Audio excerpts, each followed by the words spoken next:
नमस्कार दोस्तों। आटे की रोटी तो आपने कई प्रकार की खाई होगी, जैसे ज्वार का आटा, बाजरे का आटा, चावल का आटा। लेकिन क्या आपने कभी परलोक के आटे की रोटी खाई है? नहीं ना? तो आइए सुनते हैं आज की सुंदर कहानी, परलोक का आटा। एक सेठ ने अन्न सत्र खोल रखा था। उनमें दान की भावना तो कम थी, पर समाज उन्हें दानवीर समझकर उनकी प्रशंसा करे, ये उनकी मुख्य भावना थी। उनके प्रशंसक भी कम नहीं थे। थोक का व्यापार था उनका। वर्ष के अंत में अन्न के कोठारों में जो सड़ा गला अन्न बिकने से बच जाता था, वह दान के लिए भेज दिया जाता था। प्राय सड़ी ज्वार की रोटी ही सेठ के अन्न सत्र में भूखों को प्राप्त होती थी। फिर सेठ के पुत्र का विवाह हुआ। घर में पुत्र वधू आई। वह बड़ी सुशील, धर्मज्ञ और विचारशील थी। उसे जब पता चला कि उसके ससुर द्वारा खोले गए अन्न सत्र में सड़ी ज्वार की रोटी दी जाती है, तो उसे बड़ा दुख हुआ। उसने भोजन बनाने की सारी जिम्मेदारी अपने ऊपर ले ली। पहले ही दिन उसने अन्न सत्र से सड़ी ज्वार का आटा मंगवाकर एक रोटी बनाई और सेठ जब भोजन करने बैठे तो उनकी थाली में भोजन के साथ वह रोटी भी परोस दी। काली मोटी रोटी देखकर कौतूहलवश सेठ ने पहला ग्रास उसी रोटी का मुख में डाला।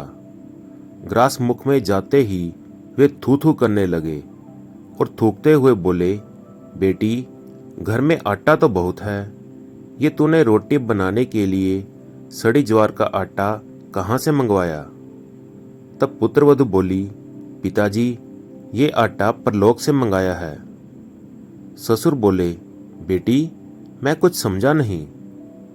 पिताजी, जो दान पुण्य हमने पिछले जन्म में किया, वही कमाई अब खा रहे हैं, और जो हम इस जन्म में करेंगे वही हमें परलोक में मिलेगा। हमारे अन्न सत्र में इसी आटे की रोटी गरीबों को दी जाती है। परलोक में केवल इसी आटे की रोटी पर रहना है। इसलिए मैंने सोचा कि अभी से हमें इसे खाने का अभ्यास हो जाए तो वहाँ कष्ट कम होगा। सेठ को अपनी गलती का एहसास हुआ। उन्होंने अपनी पुत्रवधू से क्षमा मांगी और अन्न सत्र का सड़ा आटा उसी दिन फिकवा दिया। तब से अन्न सत्र से गरीबों, भूखों को अच्छे आटे की रोटी मिलने लगी। असल में अन्नदाता तो कोई दूसरा ही है, जो दिन रात दे रहा है। हम पर व्यर्थ ही भ्रम होता है कि हम दाता हैं। आप दान तो करो, लेकिन दान ऐसा हो कि जिसे दूसरे का मंगल ही मंगल हो। जितना आप मंगल की भावना से दान करते हो, उतना दान लेने वाले का भला होता ही है। साथ में आपका भी इहलोक और परलोक सुधर जाता है।